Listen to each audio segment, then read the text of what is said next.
Welcome back to another edition of the Knight Report podcast. I'm your host, Mike Broadbent. Joining me once again is my co-host, Richie O'Leary. Got a little good news, bad news pod for you today. I'll start with the good news. Rutgers landed another portal commitment, this time from tight end Colin Weber, who hails from Charlotte, UNC Charlotte. We'll get into his commitment, what he brings as a player, and how that came together. And we'll also discuss Rutgers' heartbreaking loss at the Prudential Center yesterday afternoon, 83-82 to Princeton, to fall to 7-5 on the season. Kind of talk about the implications of that loss and kind of where we go from here. But first, this podcast is presented to you once again by Knight and Day Apparel. Hey, Rutgers fans, get ready to slam dunk your style with Knight and Day Apparel. Cheer on your Scarlet Knights this season in our exclusive Rutgers gear. From trend-setting designs to lifestyle garments, we've got you covered with everything you need to support your team in comfort and flair. Stand out in the crowd and show your passion for Rutgers basketball with designs that celebrate every dribble, dunk, and victory. Use our promo code Rutgers Rivals to get 10% off your purchase. Don't wait. Head to Knight and Day Apparel today and gear up for game day. Go Knights. Yeah, a lot of the same, it seems like. They do have a store in Highland Park if you need a last-minute Christmas gift, too. So I'm sure if you tell them Rutgers Rivals, they'll probably give you 10% off in the store. Don't really know how that works, but bold assumption there. We're also presented to you by BetOnline. BetOnline continues to be the world's most trusted betting platform and your number one source for online betting. From the earliest odds to in-game live bets, BetOnline has you covered with all the action and the ability to watch games as they happen. With the largest selection of odds on everything from football, the NBA, college basketball, NHL, and UFC. Head to BetOnline today and don't forget to use our promo code BELIEVE, that's BLEAV, to get a welcome bonus on your first deposit. BetOnline, the game starts here. Okay, so Rutgers had a visit from Colin Weber the week of the Penn State game. So what was that, December 10th? They were on him pretty quickly after he entered the portal. And he ended up taking a couple other visits, which is not typical for how things have gone in the portal for Rutgers this offseason so far. Rutgers seems to be pretty good at locking these guys up while they get on campus. I think there was some kind of assumption that maybe he was looking elsewhere, but he was just being thorough. PJ Hayes was like that when we recruited him this offseason as well for the basketball team. So just talk about how his commitment came together, and then we'll get into what he is as a player. Yeah, so when he visited campus, he really liked Rutgers. He liked the atmosphere, loved everything about it. He was the only transfer, I believe he was the only transfer for that visit. There was one other kid. Doug Blue Eli was there too. Yes, correct. But he was the only one at the game, I believe. Okay. And Blue Eli was the next day with the Daryl Dingoe. Regardless, he spent a lot of time with the staff, spent a lot of time with Coach Vallone. It was as simple as he really wanted Rutgers, but he also wanted to make sure he was making the right decision, wanted to take a couple more visits. Indiana and Illinois he took trips to, per my source. Nothing. He checked both schools out, checked all three out, went back home, sat down with his family, figured things out, pros, cons list of all the schools, and then just decided, yep, you know what, that first visit was the best one. I'm going to Rutgers. That's it. That's pretty much it. It just took him a little bit longer than the average transfer because most of these kids go in the portal with the intention of already knowing where they're going. Yep. In regard to him as a player, his best season in college was the 2023 season when he finished with 34 catches for 362 yards. He ended up with a really high PFF grade that year, 81.2, which was eighth out of almost 500 qualifying tight ends, an 87.8 receiving grade, 77.2 pass blocking grade, and a 60.8 run blocking grade. A super athletic kid. He had Division I offers out of high school from both Division I basketball teams and Division I football teams. I was listening to an interview with him, and he was talking. Even in high school, he was thinking, "What's the best path I can have for myself to get to become a professional athlete?" And he determined that was football for him. He actually played for a guy his size. He's listed at 6'4", 255. Played point guard in high school. He wasn't like, most kids who go to small schools in the, Midwest, like if you're 6'4", you're probably playing center or at best power forward, just because there's not many kids that big playing with you probably. But he was playing point guard. Other hoops accolades, he played for the family AAU team and so he's familiar with Coach Smoke. I don't know if they ended up, meeting up on the visit at all, but he does know Coach Smoke. Talk a little bit about his game and how you see Rutgers utilizing him on the gridiron this fall. Yeah, I mean, you mentioned it before. He's super athletic. He was his team's MVP in high school, 1,000-point scorer. So that athleticism translates a little bit on the football field. Not always, but for the most part, I'd say it would. Solid receiver, but he's also massive. So like you 6'4", 6'5", 255. Like that is a massive human being at tight end. That's essentially what Victor Konopka was. I think Victor Konopka might even actually have more weight to him. He's a little bigger, yeah. Yeah. Just a guy that's going to bring not only competition, but I think he's probably your starter. He's able to put his body in front of guys. He's able to block really well. And as good as Kenny Fletcher was in the receiving game, and I think people tend to overrate Kenny Fletcher a little bit too. Is he super athletic? Yes. But he wasn't really that good of a blocker. And he's still learning too. So he has time to learn that position as well. But I think this kid's a better blocker, a better receiver, and just a better overall tight end. He's probably more athletic too for his size. I think in general, he's going to be able to give you a couple different looks now, because early on in the season, before they suffered about every single injury possible at the tight end room, they were running some 12 personnel packages. I think you can go back to that a little bit. That's only going to help strengthen the run game, help just pass block and give Ethan more time. He just seems like it's also, I don't know. It just seems like he's a solid overall tight end. I don't think he's like an A+ tight end. Like, holy shit, like he's going to be all Big Ten. I think he's just better than what you had already. So they're looking to upgrade at any and every position so far, and we saw that with a running back no one expected. Defensive tackle, I guess we expected, and then who am I missing? Wide receiver. I don't think we said maybe there was a chance, but they went out and got one and upgraded that room. I think this upgrades that tight end room. I think Scott Vallone's going to be very happy with this one. And now you can kind of flip-flop. You can rotate between Kenny Fletcher and Colin Weber. You can put both of them out there at certain times. And I think in general, if you can get the Colin Weber from his junior year, you got a damn good tight end. Yeah, I want to show the quick video of his commitment announcement from Scott Hansen, because they have some tape on him.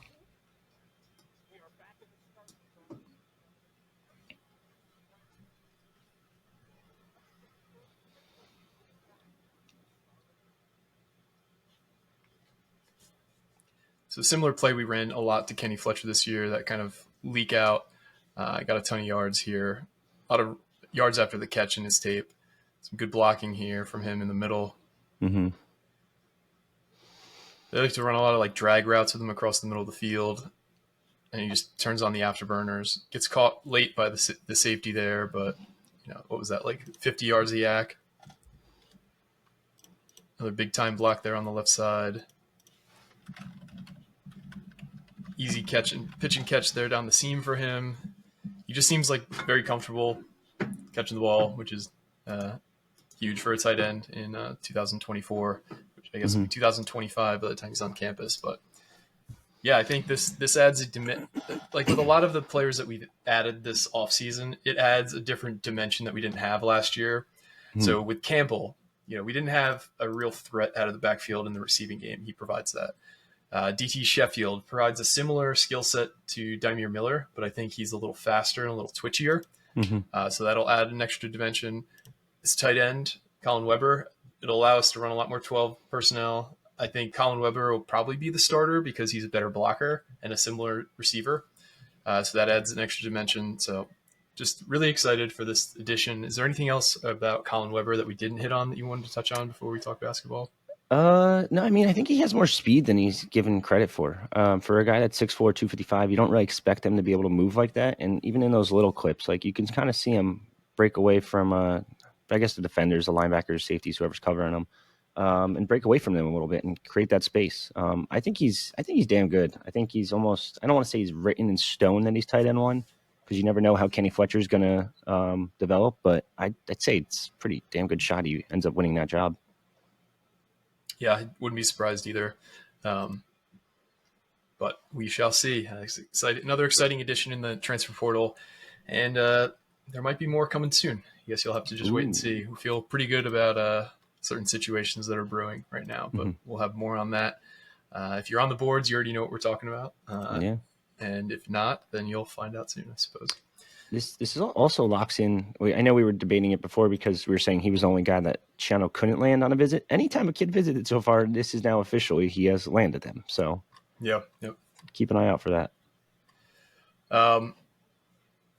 All right, let's go to the yin to the yang of this pod. Let's talk some basketball. Rutgers lost a heartbreaker yesterday in the Prudential Center to Princeton, like we previously said, 83-82. And I think at this point we can officially start panicking. Hit the button. I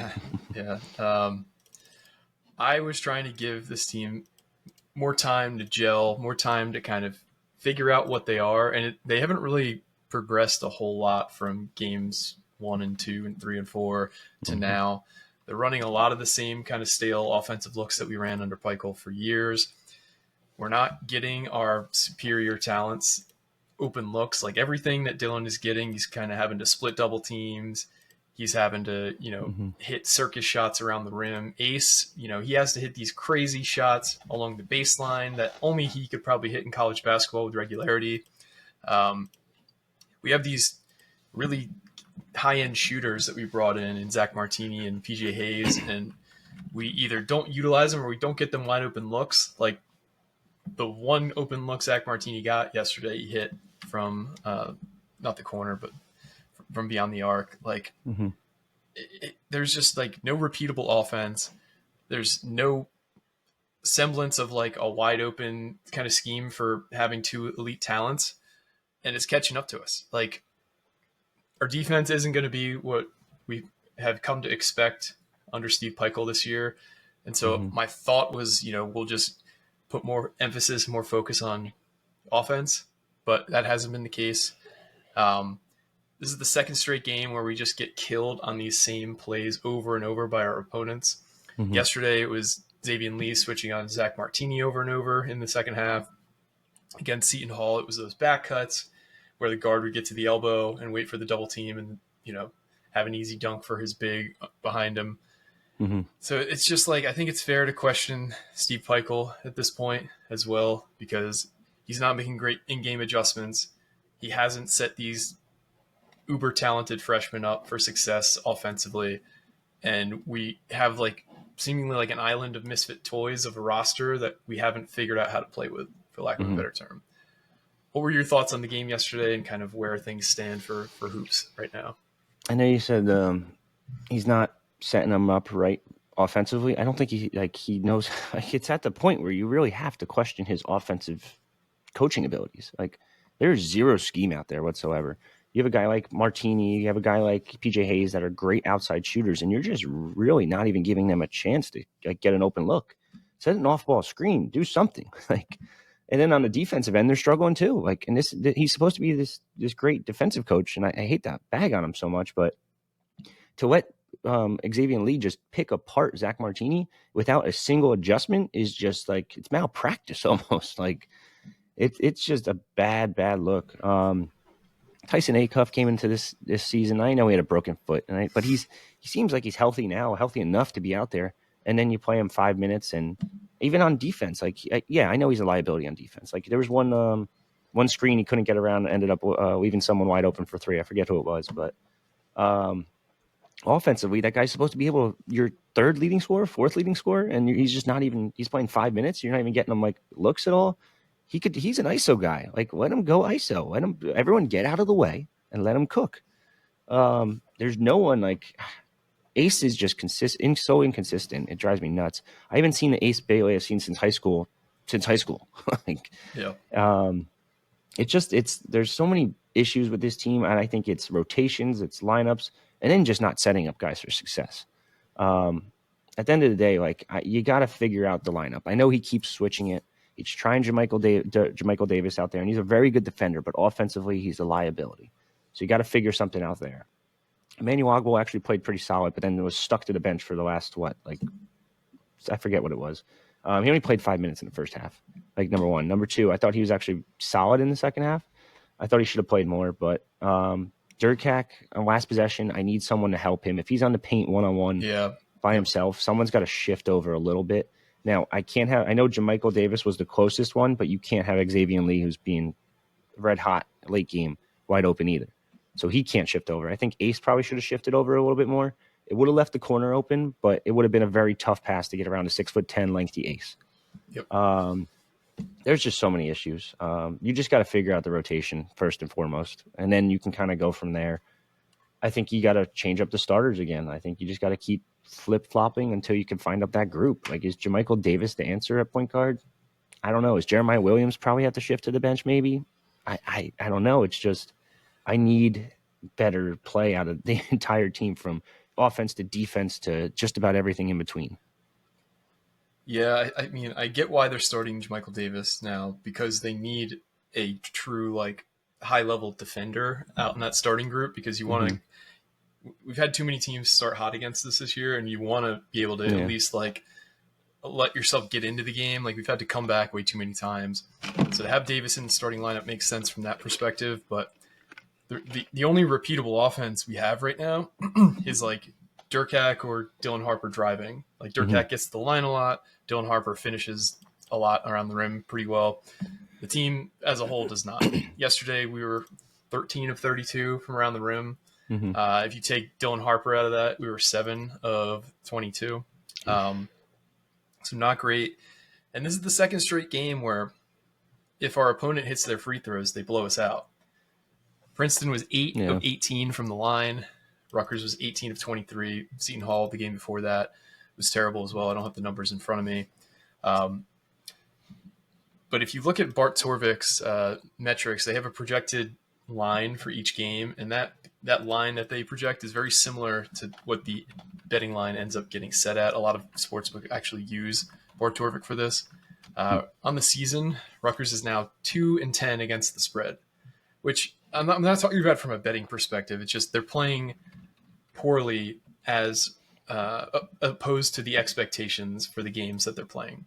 So the only games that they've actually covered were the Alabama game, where Alabama was a 7.4 point favorite and we lost by 5, and the Penn State game, where we were a 1.6 point favorite and we ended up winning by 4.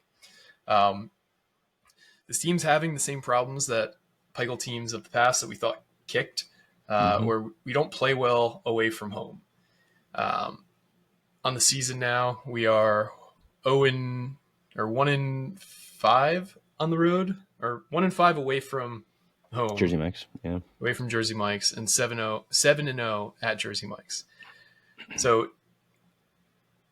6-0. I'm sorry, 6-0. Yeah, 6-0 at Jersey Mike's. So we just got to find a way to win away from home, which we haven't shown the ability to consistently. I don't know. I can't believe how this season is going, and maybe I should have seen this coming. If you look at Bart Torvik's projections for the projected betting lines moving forward, Rutgers is a 12.6 point favorite against Columbia on the 30th, and then we are not favored in a game according to their projections until February 23rd at home against USC. So that is 2 months basically where we're going to be the underdog in every single game according to Bart Torvik. Not a great feeling.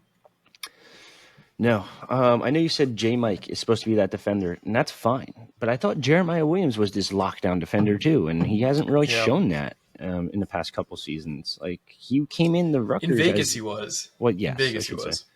Where is that? I need that every game. I can't just have it for one game. And that's where you kind of lose me in terms of the starting lineup. Like, I need something to switch up. And then a lot of Martini minutes, considering he was struggling completely out there. Like, if he can't defend anyone, like, I can't be playing him 20 minutes a game.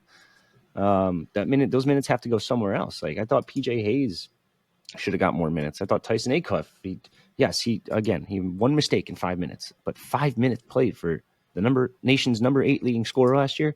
I'm not expecting him to average 20 a game, but I need at least like 8 to 10, like something. PJ Hayes came into this season as like a sharpshooter from 3, and we've seen it in games. And now we're just not getting him any shots, any looks at all. motion, offense, just constant movement with this team. They're all young. They're all athletic. Like, we need movement. And it just seems like guys are just standing around, and it's like, all right, Dylan Harper iso ball. All right, Jordan Durkak iso ball. Like, something. Like, I need someone to get open. Like, it's just insane to me. Like, I don't know. There's a lot wrong with this team. And you don't have much time to fix it, just because games are like every couple days now. This is just you have to adjust, and they've done it before with their backs against the wall, but it shouldn't take your back against the wall for you to adjust.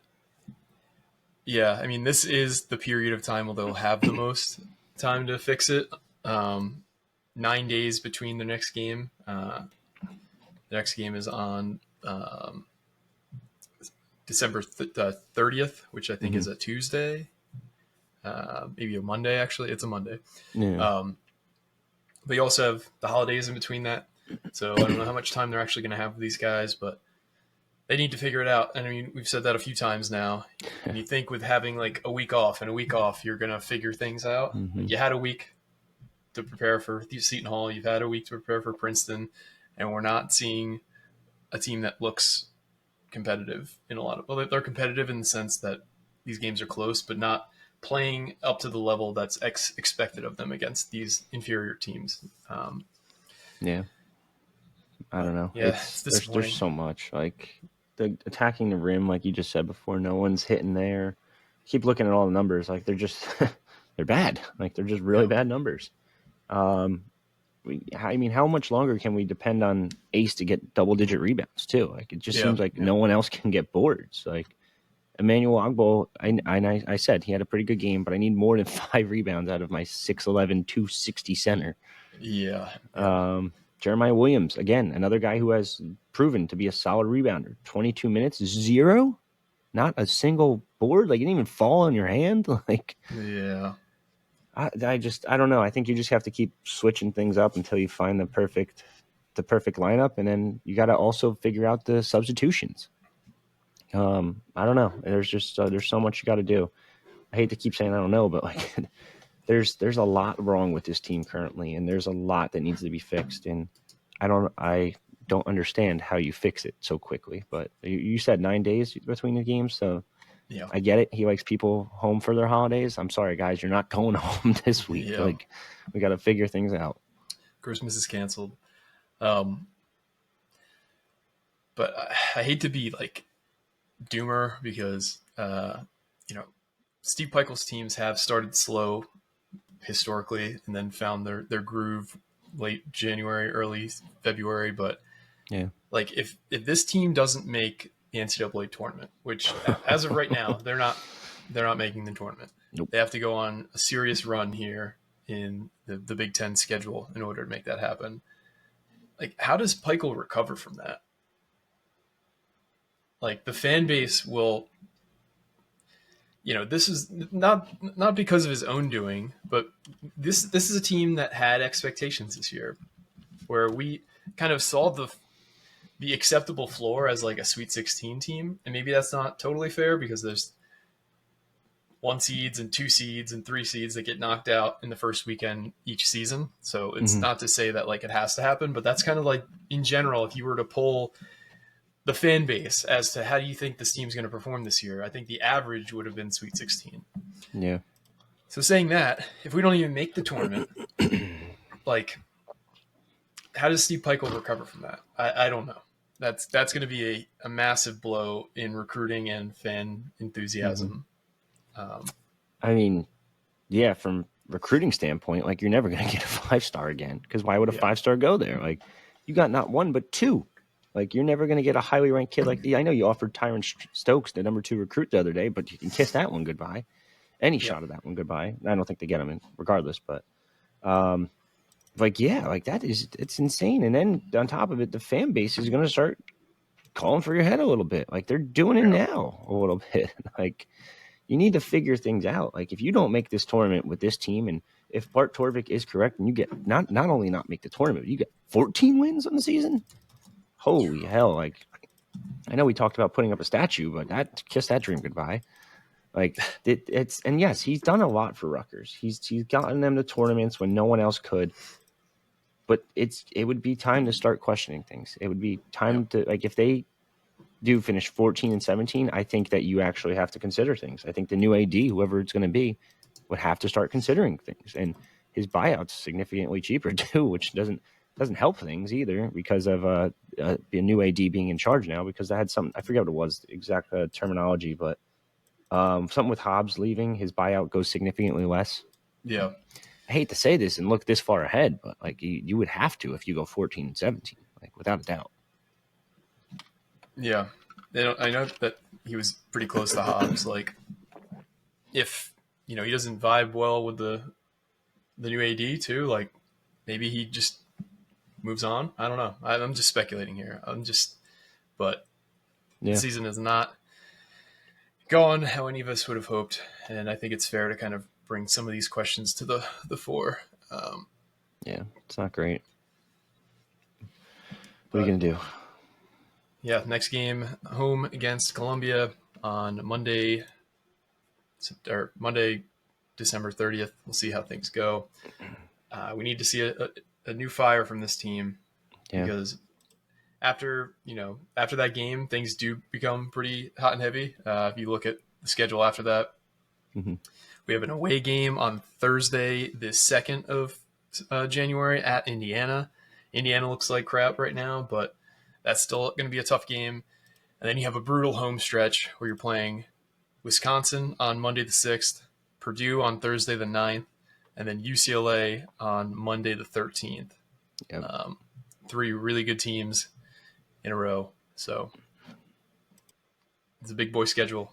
It's going to be brutal from here on out. It doesn't get any easier, though, because then you go on the road to Nebraska and then Penn State. Like, I know they just beat Penn State, but different environment when you're not home, apparently, because they can't win away from home. So, yep. That is all I got. Is there anything else you wanted to hit on before we head out of here, Rich? I don't think there's anything else. I'm sure we'll have more in the transfer portal soon. Looking throughout some stuff. No, I think that's there's some talk about a lacrosse transfer that's coming in soon. I'm sure that will be announced shortly, but that's really it. Just kind of waiting for the bowl game next week. Very excited. Probably expect 1 sit out, maybe 2. No, probably 1 if I had to guess, but we'll wait and see what happens there. We have our bowl game preview that was released on Friday with a Kansas State podcast host, Scott McFarland of the Bosco Boys podcast. I thought he was a great guest. We covered a lot. It was almost an hour. We discussed the game. So if you haven't listened to that already and you want to get the primer for the bowl game, check that out on your podcast feed or on the YouTube channel.